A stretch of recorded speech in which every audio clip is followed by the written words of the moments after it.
Let's see the question. Which of the following satisfies the greater compressibility of real gas?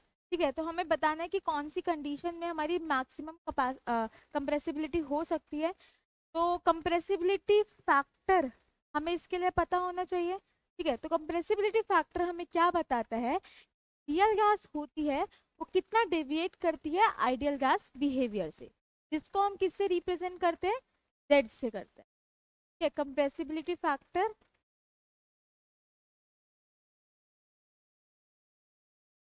हम किससे represent करते हैं? Z से करते हैं. इसका जो फॉर्मूला होता है वो क्या होता है? पीवी अपॉन आर टी, और पीवी रियल अपॉन में पीवी आइडियल. ठीक है, आइडियल गैस में क्या होता है? PV is equals to R T लगता है हमारा. अगर हम 1 मोल की बात करें तो उस टाइम पे जो हमारी जेड की वैल्यू होती है वो 1 के इक्वल होती है. ठीक है, तो फॉर आइडियल गैस, या फिर ऐसे लिख लेते हैं Z equals to 1 for ideal gas. जब Z हमारा क्या होता है? लेस देन 1 होता है, तो यहाँ पे हमारे को पॉजिटिव डेविएशन देखने को मिलता है. ठीक है, और क्या बोल सकते हैं? यहाँ पे जो हमारे अट्रैक्टिव फोर्सेस होते हैं वो डोमिनेट करते हैं किससे? रिपल्सिव फोर्सेस से. और अगर हमारे अट्रैक्टिव फोर्सेस ज्यादा होंगे तो वहां पे मोर कंप्रेसिबिलिटी होगी, और अगर मोर कंप्रेसिबिलिटी होगी तो गैस इजीली क्या कर पाएगी? लिक्विफाई कर पाएगी. ठीक है, तो यहाँ पे हम क्या बोल सकते हैं? मोर कंप्रेसिबिलिटी.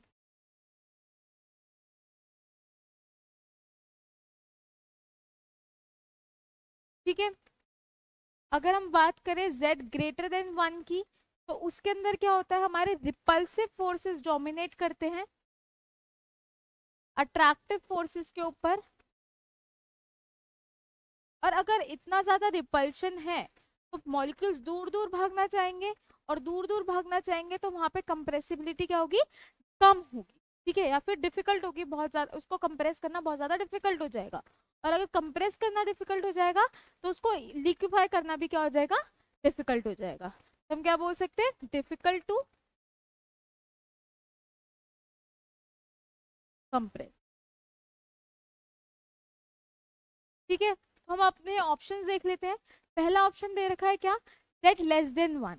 ठीक है, तो Z लेस देन 1 पे हमने क्या देखा कि अट्रैक्टिव फोर्सेस डोमिनेट करते हैं रिपल्सिव फोर्सेस पे, और वहां पे क्या होती है? हमारी मोर कंप्रेसिबिलिटी होती है. तो हमारा फर्स्ट ऑप्शन क्या है? करेक्ट है. इसके बाद अगर सेकंड ऑप्शन देखें, सेकंड ऑप्शन में क्या बोला है? At the higher pressure. ठीक है, तो अगर हम बात करें तो Z का हमारा जो ग्राफ बनता है वो कुछ इस तरीके से बनता है. ये हमारा Z है यहाँ पे. ठीक है, और यहाँ प्रेशर है. कुछ इस तरीके से हमें देखने को मिलता है. ठीक है, कुछ गैसेस, ये डिफरेंट डिफरेंट गैसेस के लिए मैंने जस्ट ड्रॉ किया है. तो हम क्या देख रहे हैं? जब जैसे ही प्रेशर बढ़ रहा है तो हमारी Z की वैल्यू क्या हो रही है? ग्रेटर देन 1 हो रही है. और अगर Z की वैल्यू ग्रेटर देन 1 होगी तो वहां पे रिपल्सिव फोर्सेस क्या करेंगे? हमारे डोमिनेट करेंगे. और अगर रिपल्सिव फोर्सेस डोमिनेट करेंगे तो गैस इजीली कंप्रेस नहीं हो पाएगी. ठीक है, तो इसलिए हमारा क्या है? सेकेंड ऑप्शन क्या हो जाएगा? इनकरेक्ट हो जाएगा. इसके बाद बोला है अबव द बॉइल्स टेम्परेचर. ठीक है, तो अबव द बॉइल्स टेम्परेचर बोला, तो इससे पहले हमें ये पता होना चाहिए कि बॉइल्स टेम्परेचर होता क्या है.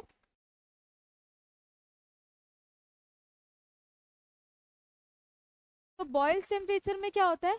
Over a certain period, like over a range of pressure, हमारी रियल गैस किसकी तरह बिहेव करती है?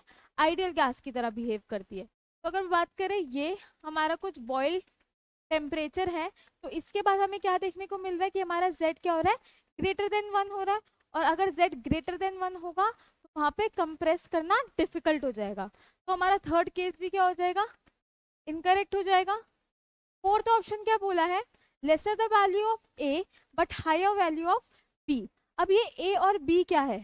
ठीक है, तो जब हम रियल गैस की इक्वेशन लिखते हैं, ठीक है, जब रियल गैस की इक्वेशन लिखते हैं जिसको हम वैंडरवाल इक्वेशन बोलते हैं, तो क्या होता है? हमारी P plus AN square by V square.